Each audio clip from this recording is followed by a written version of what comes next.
আসসালামু আলাইকুম। কেমন আছেন সবাই? আশা করছি ভালো আছেন। আলহামদুলিল্লাহ, আল্লাহ তাআলার অশেষ রহমতে আমিও ভালো আছি। তো জীবনে চলার পথে আসলে অনেক কিছু শিখলাম, মানে এত কিছু শিখলাম এতটুকু জীবনে, যা আসলে বলার মতো না। আর হ্যাঁ, আমি জানি অনেকেই শিখে, অনেকেই, কারণ একটা মেয়ের বিয়ের পরের থেকে শুরু হয় জীবন।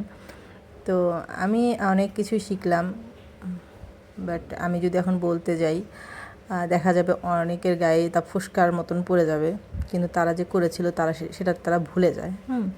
মানে তারা মনে করে আমরা করতে পারবো, বাট কেউ বলতে পারবে না। আমাকে আবার ডাইরেক্ট বলেও দেয় আমি যেন কাউকে কখনো কিছু না বলি। তো তাদেরকে উদ্দেশ্য করেই বলি, আমি যদি মানে আপনারা এমন কিছু কেন করেন যে বলতে হয় মানুষের কাছে? আপনারা করবেন না, আপনারা ভালো কিছু করবেন, বাড়ির বউ ভালো, বাড়ির বউ মেয়ে যাই হোক ভালোটাই বলবে মানুষের কাছে। আপনারা খারাপ করবেন আর আপনাদের নামে ভালো বলে বেড়াবে, এটা কোনো দিন সম্ভব? কখনোই সম্ভব না। একবার অন্যের মেয়ের জায়গায়, অন্যের বউয়ের জায়গায় নিজেকে চিন্তা করে দেখিয়েন তো। নিজের মেয়ে, নিজের বউকে চিন্তা করে দেখেন, নিজেকে দাঁড় করিয়ে দেখেন, আর কিচ্ছু লাগবে না আশা করি। তো আমি তাদেরকে বলবো, মানে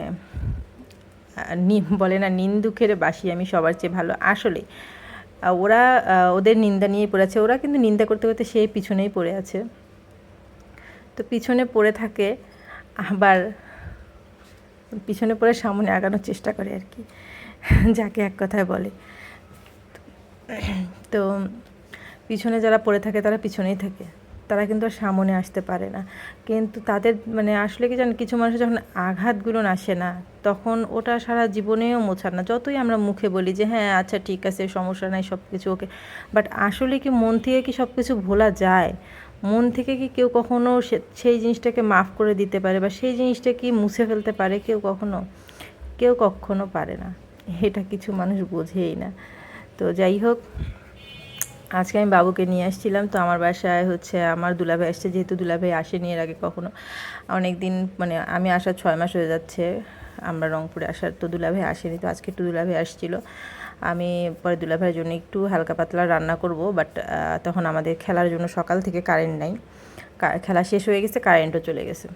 পরে ওভাবে বাবুকে স্কুল থেকে নিয়ে এসে দেখি, তারপরও দেখি না কারেন্ট নেই, কারেন্ট আসেনি। পরে দেখি 1:30টার দিকে কারেন্ট আসছে। তা ওর মধ্যে আমি যতটুকু পেরেছি কোনো রকম আর কি রান্নাবান্না করে ফেলেছি, যেহেতু দুপুরে যদি আসে, পরে দেখি একটু দেরি করে আসছে, তারপরও দুপুরে এসে যে খেতে পেরেছে সেটাই অনেক বড়।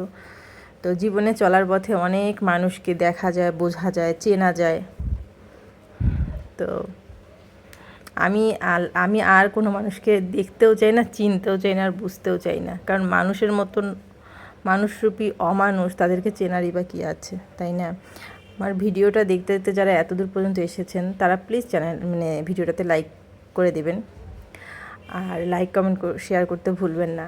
আর আমার চ্যানেলটাকে অবশ্যই অবশ্যই সাবস্ক্রাইব করে দিবেন প্লিজ। আপনাদের ভালোবাসা, আপনাদের একটু সাপোর্ট অনেক দূরে আর কি নিয়ে যায়। তো এই কাঁঠালটা আমার দুলাভাই নিয়ে এসেছিলো, পরে কাঁঠালটা বাবুরা বলছে খাবে, অনেক মজা ছিল কাঁঠালটা। আমার ছেলে তো দেখে বলছে আমাকে দাও দাও, আমি প্রথম কাঁঠাল ভেঙেছি, কাঁঠালে আঠা দিয়ে আমার একদম হাতটা মেখে গেছে। ওর পাপা ছিল না, ওর পাপা বাহিরে গিয়েছিল। তো এই যে আমার ছেলে আবার কাঁঠাল খাচ্ছে, ওর ভীষণ কাঁঠাল পছন্দ। তো আমার চ্যানেলটাকে সাবস্ক্রাইব করতে ভুলবেন না। আল্লাহ হাফেজ, আসসালামু আলাইকুম।